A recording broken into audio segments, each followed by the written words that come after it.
Merci d'être si nombreux et nombreuses pour venir nous écouter. Donc, je vais vous proposer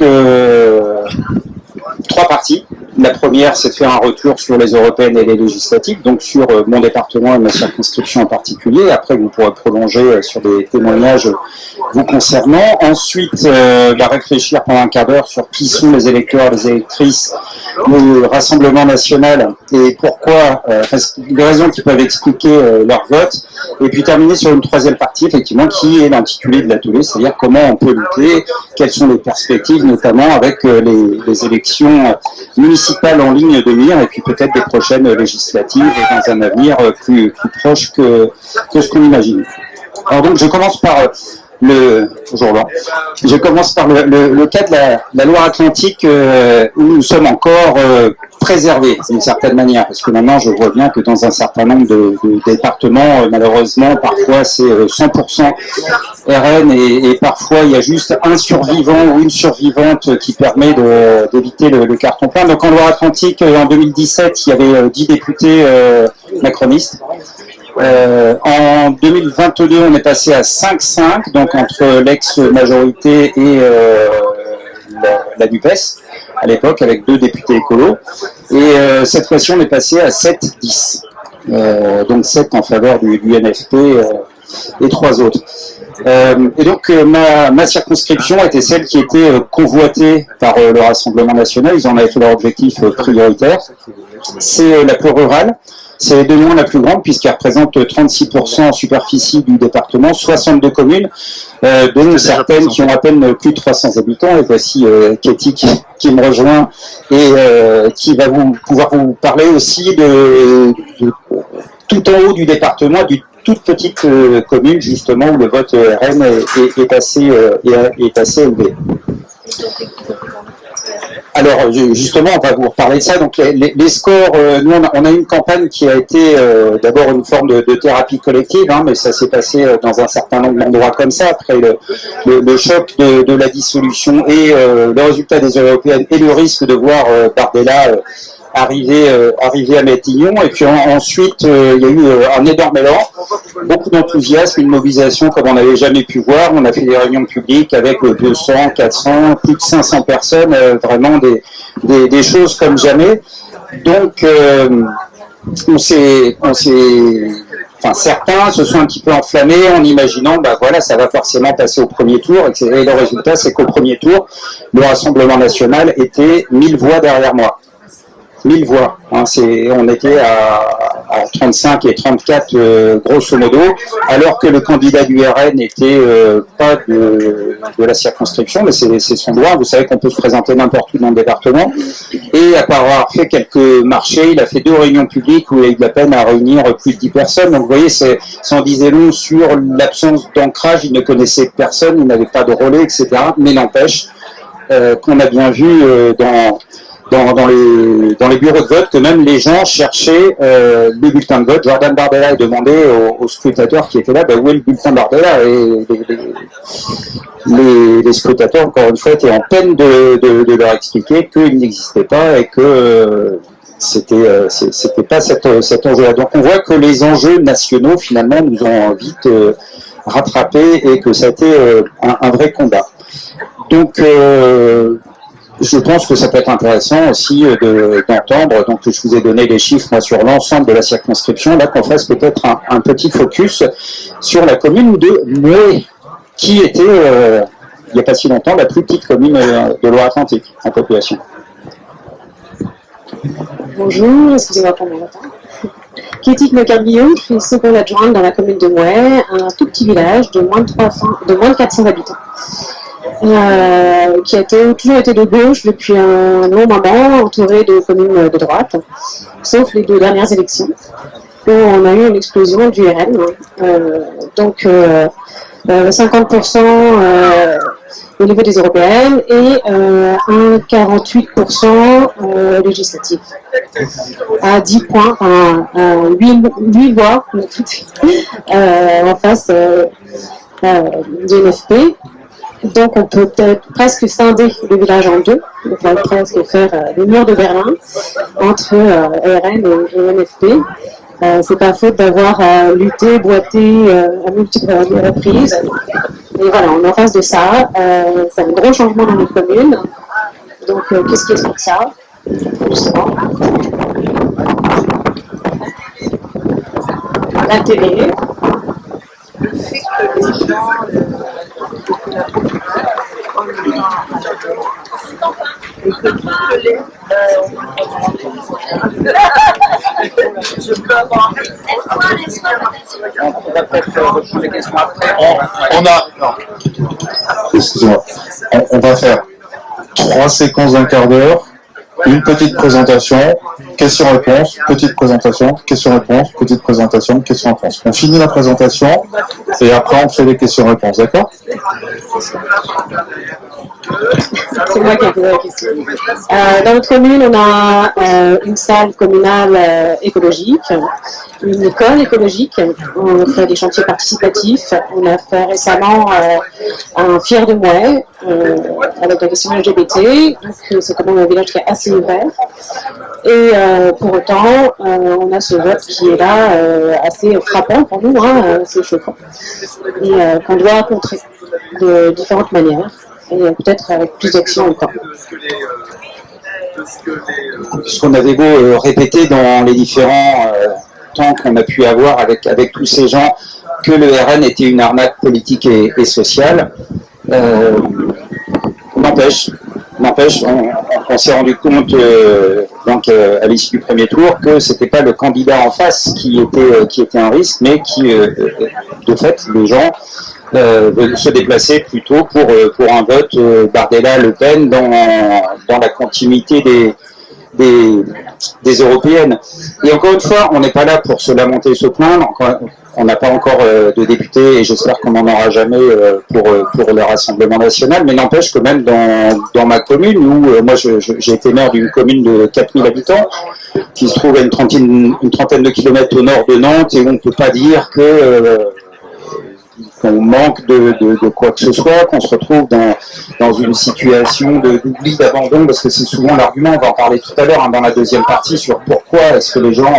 Donc c'est pas le cas, et n'empêche qu'il y a quand même eu près d'un tiers des électeurs qui ont fait ce choix pour les élections législatives. Donc voilà, premièrement on va rester là, après on parlera des raisons si vous voulez dans un deuxième temps. Là ce qu'on vous propose c'est peut-être de prolonger sur justement commentaires, questions sur justement ces élections, ces deux scrutins qui se sont suivis de près, à la fois les européennes et puis ensuite les législatives. Comment vous les avez vécues, comment ça s'est passé chez vous, vous en êtes, c'est intéressant qu'on puisse interagir aussi. Donc alors je rappelle la règle, question courte et 2-3 questions. Voilà. Comme on est en région centre, je vais dire que le Cher aussi, ça a sauvé l'honneur. Il n'y a pas de député RN dans le Cher. Voilà. La question, elle est, parce que vous êtes sur un petit village, est-ce que les gens ont voté pour le RN ou contre le Front? Alors je sais qu'on est Front Populaire et tout ça et qu'on n'a pas trop le droit de dire, mais contre les Insoumis. Est-ce que ça aussi, c'est un levier qui fait que les gens se retournent plutôt grâce à la télé, enfin à ce qu'on entend? Voilà.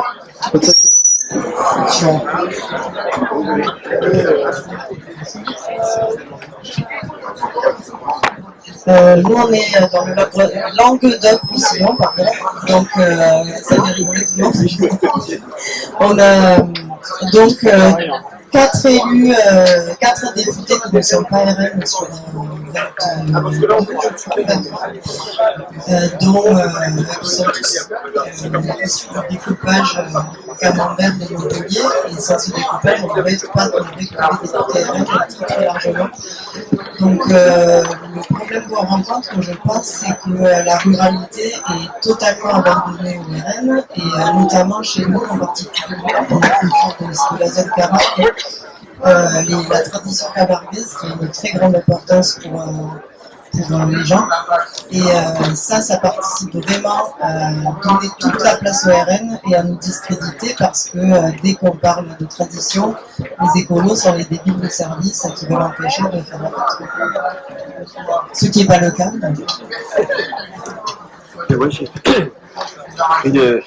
J'ai l'impression qu'il y a, j'ai entendu un argument, c'est on n'a pas encore essayé. Et je crois que c'est quelque chose qui marque un certain nombre de gens. Alors, on ne va pas faire l'histoire, on les a essayés.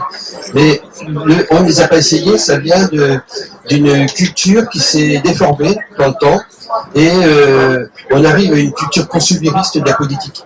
C'est-à-dire que les gens, ils considèrent que le politique, c'est on le consomme. C'est qu'on donne un temps un service, on n'a pas de service, bon, on vote pour quelqu'un d'autre. Et je crois que le consumérisme et l'individualisme expliquent aussi, c'est pas que là, expliquent aussi et je crois que c'est le manque de culture politique et la disparition d'une culture politique. Hein. Et on considère que c'est de la consommation. Un élu, c'est un produit et on le consomme. Et s'il ne nous satisfait pas, ben, on va essayer à nous.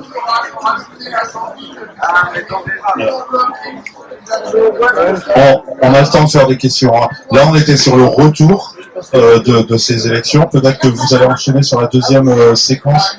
Déjà, peut-être des réactions là-dessus. Et puis, comme ça permettra d'avoir du temps après pour les questions-réponses pour la suite.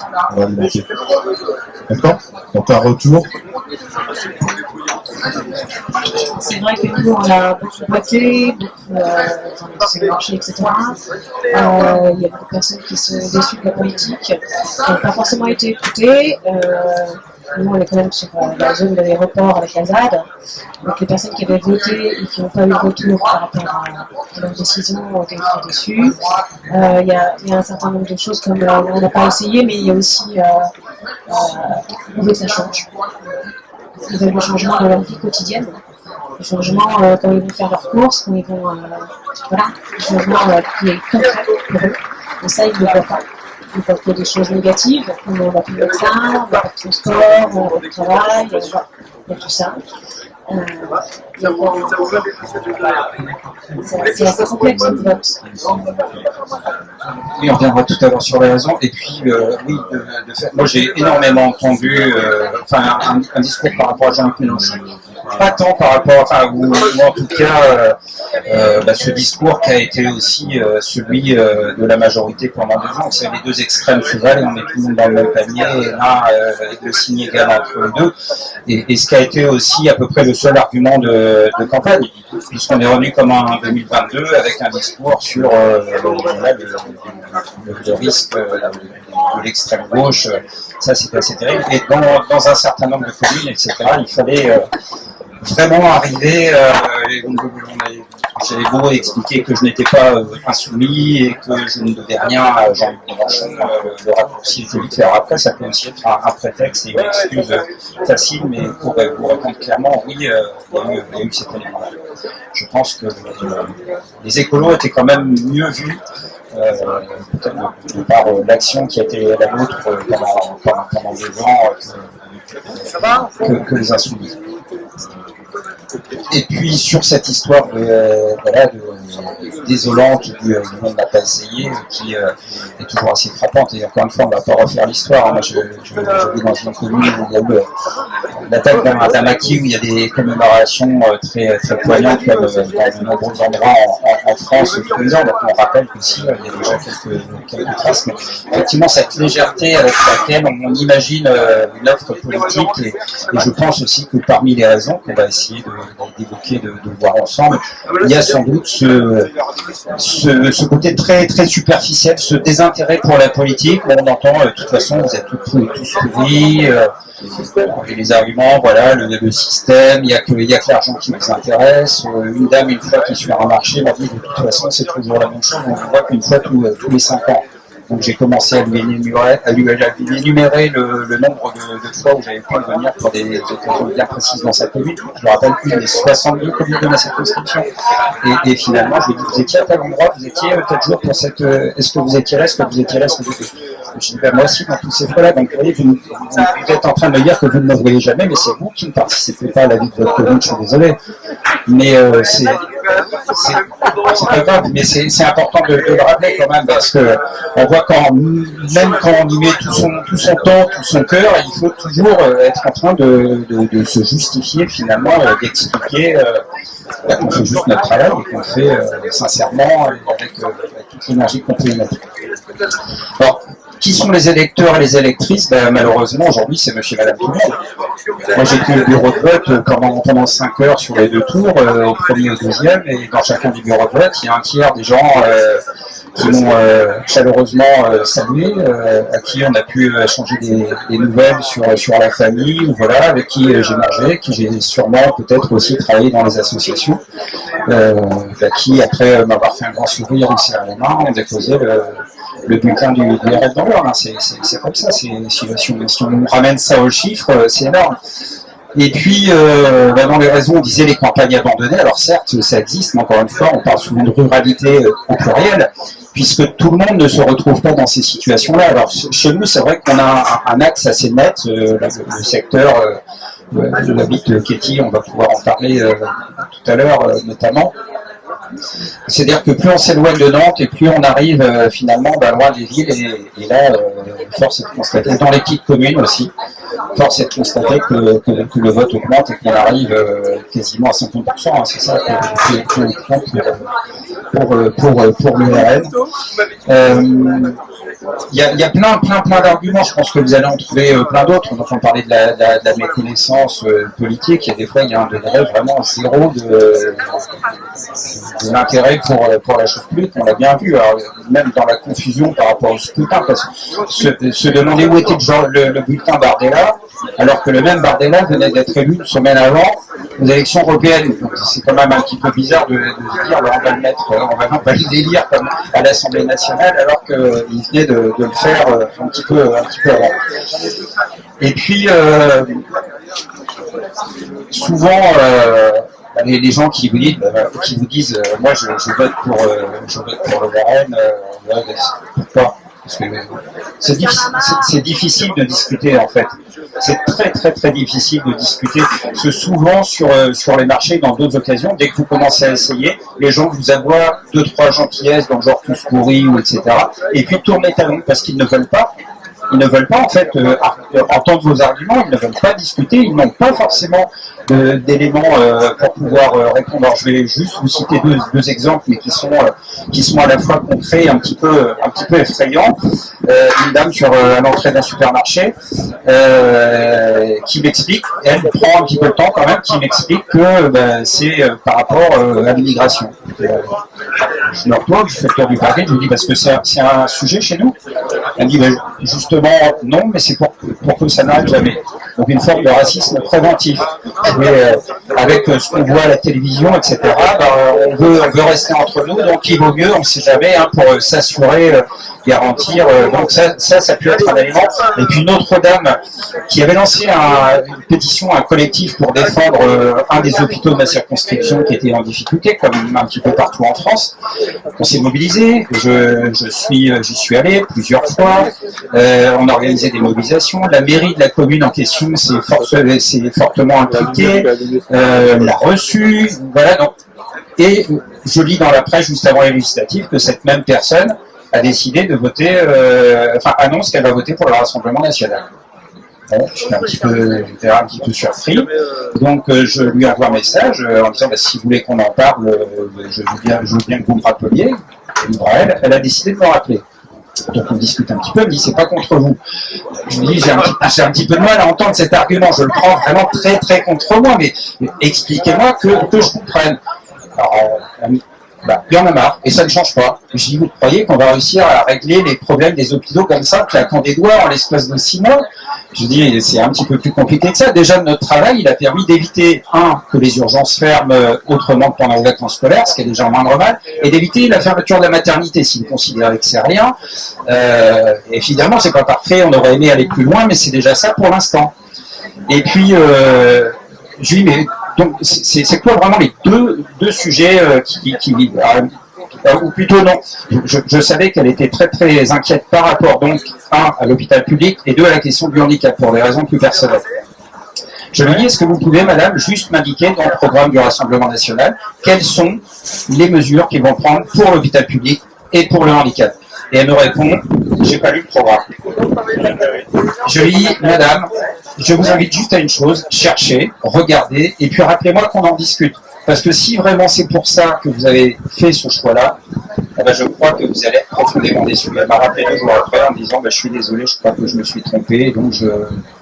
Mais vous voyez, c'est vraiment d'une telle légèreté que ça vient désarçonnant. Je ne sais pas si tu as ajouté des choses plus spécifiques sur chez vous, Cathy. Donc maintenant, la parole on peut changer sur les autres raisons, voilà, toutes ces raisons et qui sont ces électeurs et ces électrices et qu'est-ce qui les attend. Alors, j'ai plein de questions par contre. J'en ai une là-bas après, je pourrais faire un Shabbat. Vous m'entendez? Oui. Il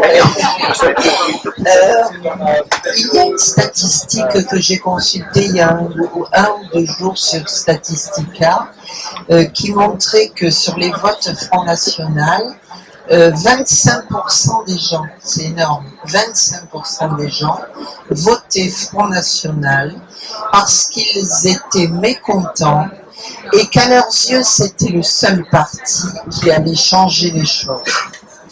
Donc, ça parle de nous, ça parle de nos positionnements politiques, ça parle de nos différents accords avec différents partis politiques où les gens se sont sentis trahis et où ils n'ont rien eu.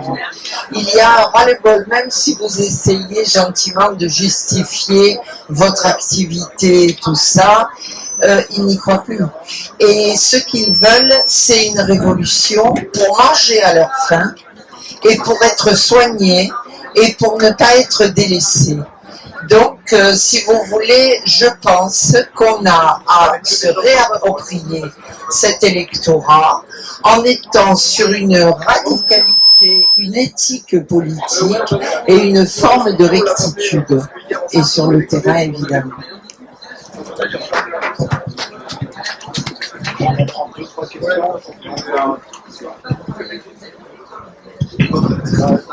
Bonjour.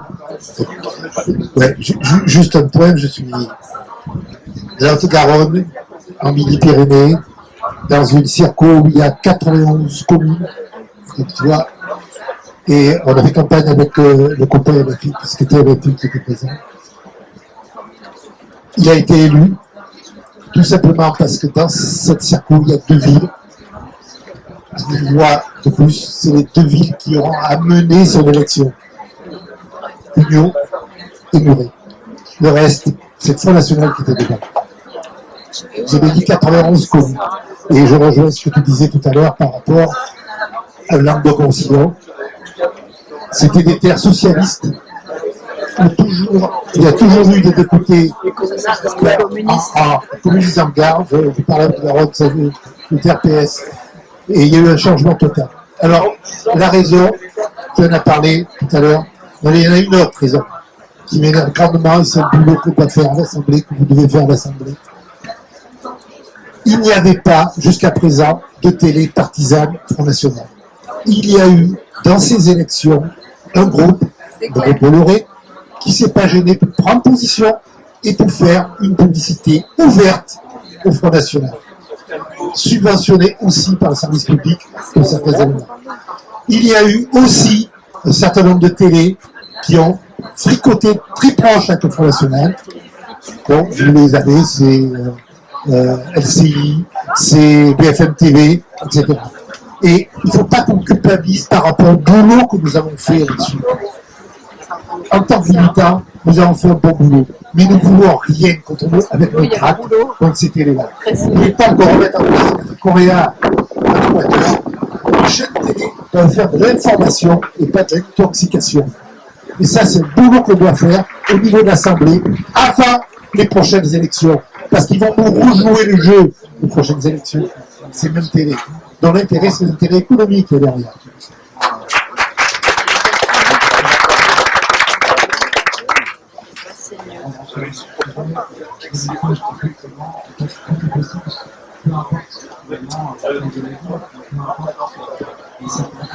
Oui.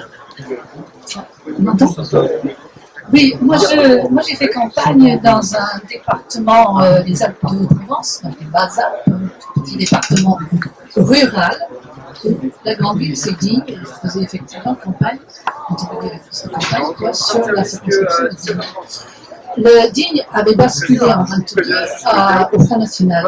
Digne, je vous le rappelle, c'était le terre de Bianco. Bianco a occupé le Parti Socialiste, un Parti Socialiste fort, avec encore quelques valeurs, quand il était au début de son règne,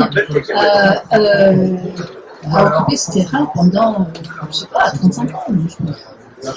Et donc a basculé au Front National en 2022. Dans cette circonscription, il n'y a plus rien. Je veux dire, il y a des raisons chez nous. Le candidat était un candidat NFP, mais de Europe Écologie. Il n'y a plus. L'hôpital est complètement en désarroi. Catastrophique. La poste, il faut faire 20 km, 25 km de poste. Les chemins de fer, les voies existent, mais les trains sur une seule voie. Donc le rythme est chaotique. Donc il y a un état d'abandon. Et ça dépasse complètement ce que peut faire un parti, mais quel qu'il soit. Et ça explique complètement, enfin, si vous voulez, pour aller de... Nous, il faut qu'on aille, si vous voulez voyager en train, vous devez aller dans le département d'à côté au-dessus à Gap pour revenir sur Sisteron. Enfin, c'est des cheminements complètement aberrants. Donc, toutes ces raisons expliquent que la population et l'électorat se sont abandonnés. C'est facile. On peut comprendre pourquoi cet électorat décide de voter pour effectivement quelque chose, un parti qu'on peut essayer. Je n'ai pas entendu ces mots-là, mais le fait d'abandon, ça je l'ai entendu plusieurs fois. Le député qui a été élu en 2022 est un monsieur qui s'était pas préparé seulement dans la vie pour être député, qui s'est retrouvé député, je crois que c'est celui qui a le moins assisté à l'Assemblée nationale de 2 ans.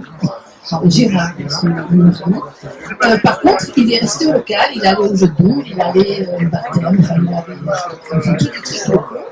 Et ça sécurise. Ça, c'est le deuxième élément. Dans cet abandon, il y a aussi cette nécessité de sécurité. Et le fait qu'il soit au local, qu'il reste au local, il a acquis des points, même s'il n'avait strictement rien à dire au niveau de politique publique, ou s'il disait, demain, quand Bardella sera. Alors oui, parce que le troisième point qu'il faut jouer, c'est aussi le résultat de Bardella. C'est que Bardella, enfin, avait des résultats à la hauteur d'une possibilité que RN soit au gouvernement. Du coup, toutes les promesses vides creuses, les gens pouvaient les réinvestir en disant que ça va le faire. Et donc, nous, en tant qu'ELV, on a été handicapés avant les législatives ou déjà au niveau des européennes, parce que nous avons fait, le parti a fait une campagne qui est une campagne connectée, une campagne Internet, pas une campagne de terrain, pas une campagne qui s'adresse à une population qui a 60% senior. Donc ça, c'est quelque chose effectivement nous on peut endosser, qu'il faudra, à mon avis, vraiment un truc de fond sur comment on lutte contre le RN, vraiment, Digne, c'est pas vraiment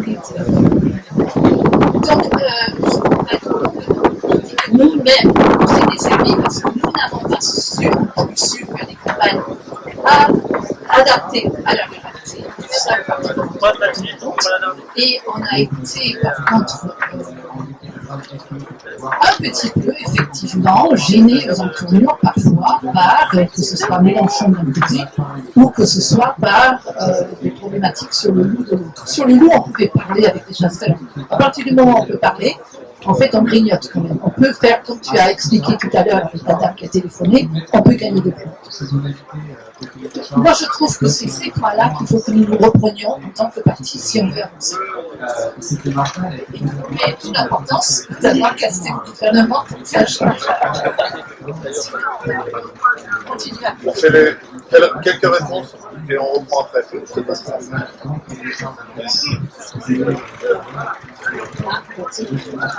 La télévision, forcément, hein, quand il y a BFM Télé toute la journée allumée, donc mon mari est aide à domicile et pour une personne, une voix isolée avec la télé allumée toute la journée, c'est des gens qui n'ont pas beaucoup de relations sociales, qui ont peur derrière l'écran. Et ça, on a beaucoup joué là-dessus depuis des années sur la peur. Donc ça a des répercussions forcément. Après, je ne peux pas se cacher, mais Emmanuel Macron a déroulé le tapis rouge au RN depuis des années. Quand Marine Le Pen vient aux Gilets jaunes soutenir les travailleurs pauvres, voilà, elle soulève aussi un certain nombre de personnes. Ces gens, on a nos campagnes, on a une campagne pauvre. C'est des gens qui travaillent pour le SMIC ou moins, qui n'arrivent pas à finir leur forme de droit, qui ont des difficultés à le faire, et la valeur travail est très importante. Donc, ils se disent qu'ils font tout pour y arriver, ils veulent avoir les mêmes choses qu'il y a à la télé, et ils n'y arrivent pas. C'est de la frustration, c'est tous les jours, et il ne se passe rien, et c'est pire. Donc, au lieu d'être des ploucs, parce qu'on est quand même considérés comme des ploucs à la ville, alors qu'on parle que de ville à la télé, et ben, il vaut mieux aller montrer du doigt celui qui a des aides sociales, celui qui a des difficultés à côté, celui qui a pas de psy, etc. On ne va pas être le dernier de la chaîne, on veut être un peu au-dessus. Donc, c'est plus facile de pointer du doigt celui d'en bas que celui d'en haut. Ça, c'est une réponse aussi. Il y en a d'autres. Oui, pour enchaîner sur la télévision, il est avéré, documenté que le groupe Bolloré, effectivement, a permis ces dernières années au vote extrême droite de monter de manière spectaculaire et régulière, en remplaçant d'abord les journalistes par des éditorialistes ou qui sont ensuite devenus candidats à la présidentielle et en continuant ce travail. Donc il faut que les élus s'en emparent. Ça tombe bien, certains l'ont fait. Ma collègue Sophie Taillé-Polion, qui siège donc au sein du groupe écologiste, avait déposé une proposition de loi justement pour empêcher la reconduction des fréquences des chaînes C8 et CNews. Donc c'est en partie gagné, mais n'empêche que c'était simplement choquant que ces groupes puissent s'appuyer sur des fréquences gratuites finalement, publiques, pour faire leur propagande. Et on sait très bien aussi que c'est beaucoup plus facile de jouer sur les peurs, de faire peur aux gens que de s'adresser à la raison, d'essayer plutôt de prendre le temps de l'argumentation et de l'explication. C'est toujours beaucoup plus compliqué. Et puis il y a aussi un autre élément. Alors, évidemment, l'abandon, je suis entièrement d'accord. Je disais que c'est pas toujours l'explication partout, mais en tout cas, il est vrai qu'on le voit nous dans la circonscription, dans les communes où effectivement il n'y a même plus un bistrot, il n'y a plus une boulangerie. Où il n'y a plus de médecin depuis longtemps et il faut faire 20 km et encore c'est le parcours du combattant si votre médecin part à la retraite pour en retrouver un.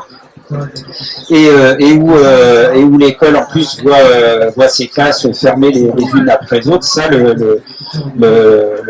la réponse elle est toujours un petit peu la même et malheureusement ça se répète. Il y a aussi un autre sentiment, je pense, et là les politiques doivent aussi les uns les autres se remettre en compte, parce que dans toutes les études et les explications que j'ai pu avoir sur le vote RN, il y avait aussi ce sentiment de mépris, sentiment d'être méprisé par les politiques qui parlent une autre langue et qui ne sont plus capables de s'adresser finalement en direct aux gens. Et ça, c'est très vrai. Moi, je ne suis pas un politique professionnel, loin de là, mais en ayant côtoyé pendant 2 ans un certain nombre de ministres, j'étais vraiment impressionné par leur capacité à discourir sur du vide. Mais avec un discours qui se veut compliqué, presque inaccessible, mais derrière, il n'y a rien.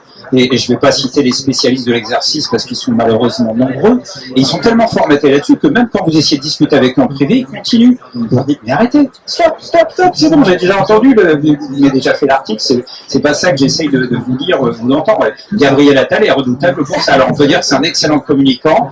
Ça trouve un peu ses limites quand il a voulu faire son show là, toutes les semaines avec les questions au Premier ministre, à part à la place des questions au gouvernement. Là, on a vu que semaine après semaine, ça devenait un petit peu fastidieux quand même, parce que bon, le faire une fois, ça va, mais le faire pendant 3 quarts d'heure à chaque fois, sans le temps. Donc, je crois qu'il ne faut pas oublier ça. Il reste 10 minutes, donc je vais passer directement à la partie suivante sur la communauté. Une question encore. Voilà, et puis après, on passe à la partie. Ok, on fait comme ça. C'est jamais une question d'observation. Il y a beaucoup de choses qui ont été dites. Je suis d'Ardèche, bon, c'était aussi des socialistes qui se dérivaient un peu vers la droite aussi. Maintenant, on a les députés RN aussi attendés par sur la nouvelle, parce que la campagne a été belle par un militant également. Mais ce que je voulais renforcer quand même, c'est qu'on a une banalisation de l'extrême droite et que la droite, extrême droite, on voit au conseil départemental en Ardèche, la différence devient même minime. C'est-à-dire que le pouvoir, pour garder sa force politique, a des théories d'extrême droite. Une fois ou même quand j'entends Macron, je ne sais plus en fait. Des fois, je m'interroge aussi s'il n'est pas l'extrême droite, quoi. Et à la limite, on a vraiment l'extrême droite et une droite qui se rejoignent sur des territoires ruraux, conservateurs, qui sont des gens de la terre, des gens de valeur, de travail, etc. Finalement, ce rapprochement droite-extrême droite, bah, pourquoi pas, justement, on n'a pas essayé, du coup, ils ne sont pas si mauvais que ça. Et surtout, le discours d'Armanin, Macron, la simplicité de leurs propos violents, la survie d'extrême violence contre l'écologie punitive, l'écoterrorisme, etc. Et les gens avalent ça. Moi, sur le marché, c'est ce que je connais. Hein. Moi, j'ai des défenses de Mélenchon aussi, etc. Donc, moi, je ne crois pas à cette... le fait que c'est la cause de Mélenchon, etc. Moi, je crois beaucoup plus que c'est finalement Macron, Darmanin, quoi, qui ont bien mis le marquage à l'extrême droite, et ça continue. Et moi, j'ai quelqu'un de ma famille qui est à l'étranger, et qui me dit que même parfois la gauche peut avoir des positions sur la migration. On a vraiment un problème avec la migration. Et attention, parce que pour gagner le pouvoir, certains sont prêts à tout aussi. Dans ma gauche, je dois faire attention. Vous avez raison, ce rapprochement est flagrant. Moi, j'avais en face de moi un candidat LR qui a fait sa campagne sur plus l'extrême gauche que l'extrême droite, et puis assistanat, insécurité, donc finalement des thématiques qui étaient strictement les mêmes. Donc comment lutter? On en parlait tout à l'heure. Tout à l'heure, quelqu'un m'a parlé d'exemplarité, de rectitude, d'honnêteté. Mais même quand on fait ça, finalement, les gens n'y croient pas. On a beau être très impliqué. Moi, je suis extrêmement présent à l'Assemblée nationale. Je suis très présent sur le territoire. Enfin, je n'ai pas changé ni de mode de vie, ni de personnalité, ni quoi que ce soit. Je reste très accessible, très proche. J'ai rendu 20 000 € sur mes frais de mandat parce que je n'ai pas dépensé cet argent et ça m'a pas posé de problème. Mais même si vous faites tout ça, que vous êtes le plus vertueux du monde, finalement, au moment d'une élection, vous êtes emporté par cette lame de fond, finalement. Et il faut le faire. Évidemment, je suis pas en train de dire qu'il faut tous devenir, mais malheureusement, même si on fait tous ces efforts là, jusqu'à ce que ça remonte aux électeurs, c'est une autre histoire. Et puis on disait tout à l'heure que ça dépassait les partis, les questions, mais par contre ça dépasse pas un État, parce que cet abandon des services publics, il s'est fait sciemment depuis des décennies. C'est pas le fait du hasard. La situation de l'école, de la protection de l'enfance, de l'hôpital aujourd'hui, ce n'est pas quelque chose qui vient d'arriver, qui nous explose à la figure depuis 5 minutes. Les questions de désertification médicale, on savait à la fin des années 80-90, la démographie médicale, que si on laissait les choses se réguler toutes seules, qu'on en serait exactement aujourd'hui là où on en est. Donc là, il y a une vraie responsabilité, par contre, de l'État, d'un projet de gouvernement, et c'est pour ça qu'il faut impérativement qu'on soit aux affaires pour pouvoir inverser cette tendance. Tout ça, c'est pas la fatalité. Et puis, bon, je le disais, il faut aussi que nous, on fasse des efforts incommensurables en termes de mobilisation, qu'on déploie des trésors d'argumentation, alors que de l'autre côté, ça leur tombe tout cuit dans le bec. Le gars, il arrive, le boulot est déjà fait parce que ils ont des têtes de gondole et qui sont très efficaces à la télévision et sur les réseaux sociaux. Donc on pourrait être pessimiste, mais une des raisons quand même qui peut nous faire espérer, c'est cet incroyable élan qu'il y a eu quand même sur ce début d'été 2024, avec tout un tas de gens qui n'avaient jamais fait de politique, qui ne s'intéressaient même plus à la politique, qui avaient l'impression que c'était pas pour eux, etc., et qui ont été là, et qui ont été des alliés extrêmement précieux. Et je pense pas que ça va s'arrêter là. Donc je pense que dans la perspective des municipales, on va peut-être avoir, grâce à ça, aussi que le NFP va avoir semé des graines et que ça va permettre un vrai renouvellement, parce que il ne faut pas oublier aussi que la politique, ça part toujours de l'échelon local. Donc c'est vraiment important ce qui se passe dans les communes. Après, ça a une importance aussi sur ce qui se passe au niveau national. Et puis, nous, à notre petite échelle, c'est de se rapprocher des gens. Je suis une néo-rurale, depuis 17 ans, et je le serai toute la vie. Puisque je n'habite pas à la maison, machin, et que j'ai pas de truc, mais en s'impliquant, en montrant à toutes les personnes qui sont là depuis toujours, en leur montrant qu'on est actif, qu'on fait vivre le village, qu'on participe. Ça change de mentalité et ils finissent par bien vous aimer et finalement entendre vos arguments. On a fait Fier de moi, 3 semaines avant les élections, ça n'a pas trop marché, mais n'empêche que les premiers arrivants, c'est ceux qui ont voté 3 semaines plus tard, mais ils sont venus. Ils sont venus en premier, ils avaient peur de voir des drag queens partout. Même les personnes qui organisaient avaient peur aussi de se faire agresser un petit peu. Ça s'est très très bien passé, il y a un beau mélange parce qu'on n'a pas affiché LGBT, on va lutter, machin truc, on a dit fier de moi. Pourquoi on est fiers de notre village tous? Pourquoi on est fiers de notre campagne? Pourquoi on aime bien vivre ici tous? Pourquoi quand le matin on se lève, on voit les champs et on est content? Pourquoi on n'a pas envie d'aller vivre en ville? Parce qu'on a fait ce choix-là. Et donc ça nous lie. Et c'est des choses qui nous lient, ça nous rapproche. Et cette fête, ça a permis, alors on a fait un petit peu l'histoire du village, il y a eu un questionnaire sur les LGBT en même temps, enfin voilà, c'était un peu mélangé, il y avait des personnes de tous les âges, de tous les bords. Et en fait, le mélange est très très bien fait et la fête a été super. Donc c'est ça qu'il faut faire, c'est mélanger les gens, apprendre à se connaître, et puis continuer à faire des chantiers participatifs, à mêler les différentes cultures. Et montrer qu'on n'est pas contre les cultures traditionnelles. On ne connaît plus personne. On ne sait plus qui ils sont. Voilà, il faut qu'on se montre. Il faut qu'on apprenne à se connaître. Voilà, tout simplement. Et je pense que là, dans le fond, parce que le MRL a fait un travail de fond depuis des années, il va falloir faire ce travail de fond aussi. Alors, je vous avais dit que c'était un format très contraint. Donc, on a 45 minutes, donc il reste 2 minutes. Il y a 253 questions que j'ai notées là, à droite et à gauche. Je vais avoir besoin juste de les réponses. 30 secondes. Donc, on va le faire. Bien sûr, je te laisse la parole, c'est toi qui dirige. Mais c'est juste pour vous prévenir que, voilà, on arrive quand même à la fin de l'exercice. Je veux juste dire qu'il va falloir aussi mettre les gens en face de leurs responsabilités. Quand je dis ça, c'est d'abord, moi, les fachos, fâchés, c'est terminé. Maintenant, il va falloir que les gens comprennent ce que ça veut dire de voter Front National, enfin Rassemblement National demain. Ça, c'est vraiment important. Et puis, c'est aussi mettre les élus face à leurs responsabilités, parce que tous ces élus, généralement de droite, qui à la campagne disent qu'ils font pas de politique, qui ne se mouillent pas. Moi, ce que j'ai pu voir, c'est que tous les maires qui se sont mouillés, les résultats sont extraordinaires. Et vraiment, on a vu qu'il y a eu un écart très très net. Et là, on a fait reculer le Rassemblement National. Tous ceux qui se sont tus, voire qui ont une certaine complaisance, là, on a dépassé les 50%. Ceux qui continuent de se planquer parce qu'ils veulent pas trop, soi-disant, faire de politique. Donc ça, c'est important parce que ce qui va se passer demain, c'est que tous ces électeurs Rassemblement National, c'est pas eux qui vont se fatiguer pour aller dans les mairies, bosser du lundi au dimanche et faire le boulot. Et c'est ça aussi faire comprendre aux électeurs que demain, il y aura peut-être des démissions, peut-être qu'ils n'auront plus d'élus dignes de son dans leur commune pour faire tourner la boutique. Merci beaucoup.